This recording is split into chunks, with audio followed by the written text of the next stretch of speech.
بسم اللہ الرحمن الرحیم۔ حقیقت کی اقسام۔ ثم الحقیقت انواع ثلاثۃ، حقیقت کی تین قسمیں، متعذرۃ و محجورۃ و مستعملۃ۔ حقیقت متعذرہ، حقیقت محجورہ اور حقیقت مستعملہ۔ حقیقت متعذرہ اور حقیقت محجورہ اور حقیقت مستعملہ۔ حقیقی معنی حقیقت کسے کہتے ہیں؟ لفظ جس معنی کے لیے وضع کیا گیا ہے اسی معنی میں استعمال ہو تو وہ معنی، اس معنی کے لیے وہ لفظ کیا ہوتا ہے؟ حقیقت۔ وہ لفظ اس معنی کے لیے حقیقت ہوتا ہے۔ لفظ جس معنی کے لیے وضع کیا گیا ہے وہ معنی اگر اس کو مراد لینا مشکل ہو یا بغیر مشقت کے اس کو پڑھنا، اسے پڑھنا بہت مشکل ہو یا بغیر مشقت کے اسے پڑھنا دشوار ہو، اس پر عمل کرنا دشوار ہو، اس کو کہتے ہیں حقیقت متعذرہ۔ جیسے ہم نے کہا کہ اکل تو نخلا، میں نے کھجور کا درخت کھایا۔ اب کھجور کا درخت جو ہے یہ کھانا کیا ہے؟ متعذر ہے، مشکل ہے، بندے سے نہیں ہو سکتا کھجور کے درخت کا اتنا لکڑی کھائے گا۔ حقیقت محجورہ، لفظ کا وہ حقیقی معنی جو مراد لینا مشکل تو نہ ہو لیکن اسے حقیقی معنی میں استعمال کرنا عادتاً چھوڑ دیا گیا ہو۔ لفظ کا حقیقی معنی جو ہے حقیقت محجورہ اس کو کہتے ہیں۔ لفظ کا جو حقیقی معنی جس کے لیے وضع کیا گیا تھا اس معنی کو اگر ترک کر دیا جائے، اس پر استعمال چھوڑ دیا جائے تو اس لفظ کو کہتے ہیں، یہ لفظ اپنے معنی کے لیے حقیقت ہے لیکن حقیقت ہے جو اس کا حقیقی معنی تھا اس کو چھوڑ دیا گیا تو اس کو کیا بولتے ہیں؟ جیسے وضع قدم کا حقیقی معنی مشکل تو نہیں لیکن عرف عام میں یہ معنی مراد نہیں لیا جاتا۔ ہم نے پیچھے کیا پڑھا تھا کل؟ کسی نے کہا کہ میں فلاں کے گھر میں قدم نہیں رکھوں گا، اس کا حقیقی معنی کیا ہے؟ جوتے اتار کے اس کے گھر کی اس مٹی پر قدم رکھنا۔ اور اس کا مجازی معنی کیا ہے؟ جوتے پہن کے داخل ہو جانا، یا اس کا مجازی معنی ہے سواری پہ چلے جانا۔ تو وہاں پہ کیا کہا تھا بلا کہ وہاں پہ اس کو عمومی مجاز والا معنی مراد لیں گے، اس مراد کیا میں فلاں کے گھر میں داخل نہیں ہوگا، داخل نہیں ہوگا تو وہ داخل جیسے ہو جائے، چاہے جوتے اتار کے ہو چاہے جوتے پہن کے ہو چاہے سواری پہ، اور اس کی قسم ٹوٹ جائے گی۔ تو یہاں پہ کہتے ہیں کہ حقیقت محجورہ کیا ہے؟ مثلا جب ہم نے یہ کہا کہ میں فلاں کے گھر میں قدم نہیں رکھوں گا، اس کا حقیقی معنی کیا تھا؟ قدم رکھنا، پاؤں رکھنا، اور مجازی معنی اس کا کیا تھا؟ داخل ہونا۔ تو یہاں حقیقی معنی اس کا مراد نہیں، حقیقی معنی چھوڑ دیا گیا ہے۔ مراد یہی ہوتا ہے کیا؟ میں تو اس کے گھر قدم نہیں رکھنا، مطلب اس کے گھر میں داخل نہیں ہوگا، وہی مراد ہوتا ہے۔ حقیقت مستعملہ، لفظ جس معنی کے لیے وضع کیا گیا ہے اسی حقیقی معنی میں استعمال ہو اس کو حقیقت مستعملہ کہتے ہیں۔ جب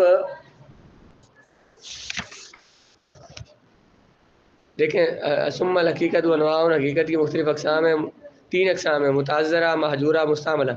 پہلی دو قسموں میں یشار الی المجازی، جب لفظ کا حقیقی معنی مراد لینا متعذر ہو اور محجور ہو اس وقت مجاز کی طرف رجوع کیا جاتا ہے کہ مجازی معنی مراد لیتے ہیں۔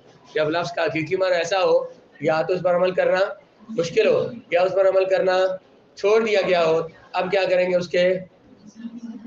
مثلاً بندے نے کہا میں یہ کھجور کھاؤں گا، کھجور سے مراد کھجور کا درخت ہے، تو کھجور کا درخت کھانا تو متعذرہ نہیں کھایا جاتا، تو مراد اس کا مجازی معنی ہوگا کہ کھجور کا پھل مراد ہوگا۔ متعذرہ کی مثال اذا حلف، کسی بندے نے قسم اٹھائی، لا یاکل من هذه الشجرة ومن هذا القدر، کسی نے کہا کہ میں یہ ہنڈیا نہیں کھاؤں گا، اس ہنڈیا سے نہیں کھاؤں گا، اس درخت سے نہیں کھاؤں گا، تو یہ معنی جو ہے یہ متعذر ہے۔ وہ ہنڈیا کی مٹی نہ بندہ کھا سکتا ہے، درخت کی لکڑی کھا سکتا ہے، وہاں مجازی معنی مراد ہوتا ہے کیا؟ فإن أكل الشجرة أو القدر، کہ درخت کا کھایا جانا اور ہنڈیاں کھایا جانا متعذر ہے۔ فينصرف ذلك إلى ثمرة الشجرة، اس سے مراد کیا ہوگا؟ اس درخت کا پھل۔ بندے نے کہا کیا تھا؟ میں درخت نہیں کھاؤں گا، مراد کیا ہے؟ کہا کیا تھا؟ حقیقی معنی کیا تھا؟ درخت کو کھانا، درخت کے پتے درخت کے طرح کھانا، لیکن ہمارا متعذر ہے اس لیے مراد کیا ہوگا؟ مجازی معنی کہ میں اس درخت کا پھل نہیں کھاؤں گا۔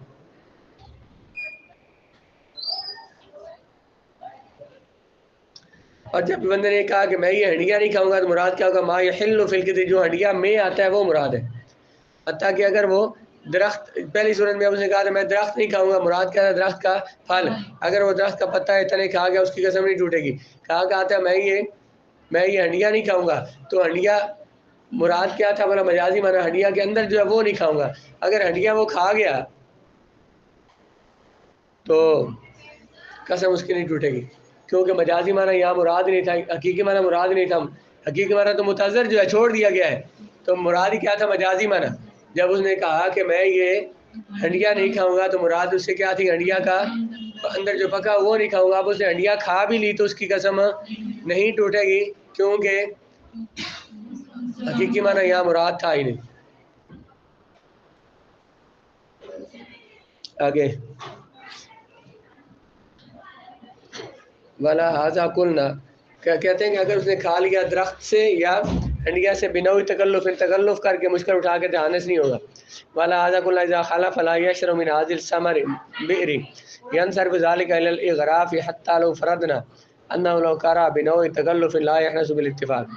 کسی بندے نے اگر قسم اٹھائی کہ میں اس کنویں سے نہیں پیوں گا، میں اس کنویں سے، اس کا حقیقی معنی کیا ہے؟ کنویں سے پینے کا طریقہ کیا ہے؟ کنویں کے اندر یا تو پانی کے اندر منہ ڈالنا یا چلو بھر کے پینا اسے. نہیں، حقیقی معنی اس کا کیا ہے؟ غراف کے اس سے منہ ڈال کے پینا. اگر بندے نے یہاں حقیقی معنی کنویں سے ہوتا ہے بھی اس کے اندر منہ ڈال کے پیتا ہے جانوروں کی طرح، بندہ اس طرح نہیں پیتا. حقیقی معنی کیا؟ متعذر ہے. اس کا مجازی معنی مراد ہوگا کہ میں اسے، اس کا مراد کیا کہ میں اس کو منہ ہی نہیں لگاؤں گا، مطلب اس سے پانی نہیں پیوں گا. وہ پانی چاہے وہ چلو میں لے کر پیے یا گلاس میں لے کر پیے، قسم ٹوٹے گی. منہ اندر ڈال کے پیا تو قسم، کیونکہ حقیقی معنی یہاں مراد لینا کیا تھا؟ متعذر تھا. جب حقیقی معنی متعذر ہے پھر مجازی معنی مراد لیتے. حقیقت معذورہ کی مثال، کسی نے قسم اٹھائی کہ وہ فلاں کے گھر میں قدم نہیں رکھے گا، تو قدم رکھنے کا ارادہ یہ محجور ہے عادتاً. اس لیے ہم نے کہا کہ التوکیل بنفس الخصومۃ ينصرف الى مطلق جواب الخصم حتى يسأل الوکیل یجیب بنعم كما يسأل يجیب بلا. اس لیے ہم نے کہا کسی بندے کو بندے نے وکیل بنایا عدالت میں، میری طرف سے جا کے وہاں مقدمہ کر، خصومت مقدمہ کر تو میری طرف سے، یا مقدمے کا جواب دے. تو یہاں کیا کہا تھا؟ تو میری طرف سے کیا کر، تو میری طرف سے وکیل ہے مقدمے کا. تو اس کا مقصد کیا ہے وہاں پر؟ صرف اپنے مخالف کا جواب دینا.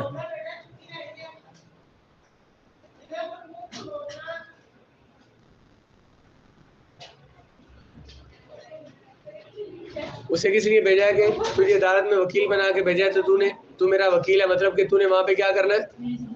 تو نے وہاں پہ صرف جواب دینا اس کا. اور جواب وہ کیا دے سکتا ہے؟ ہاں یا نہ میں. لأن التوکیل بنفس الخصومۃ محجور شرعا، یہ کہا جائے کہ تجھے اسی طرح سے جھگڑنے کا حق ہے جس طرح کے جو صاحب حق ہے وہ جھگڑے گا، تو یہ محجوراً عادتاً اس کو چھوڑ دیا گیا ہے. اگر حقیقی معنی استعمال ولو کانت الحقیقت مستعملۃ فإن لم يكن لها مجاز متعارف فالحقیقت اولیٰ. آخر میں پھر دیکھیں یہ کیا لکھا، آخری مثال کیا تھی کہ اگر کسی بندے کو نفس خصومت کے لیے وکیل بنائے کہ اس کی طرف سے حق وصول کرنے کے لیے عدالت میں جا کے مقدمہ کرے، جھگڑے، تو جس طرح وہ اپنے موکل کی طرف سے لا میں جواب دے سکتا ہے، اسی طرح اپنے موکل کی طرف سے نام میں بھی جواب دے سکتا ہے. کیونکہ نفس خصومت کے وکیل بنانا کہ ہر بات کا انکار ہی کرتا ہے، شرعاً و عادتاً چھوڑ دیا گیا.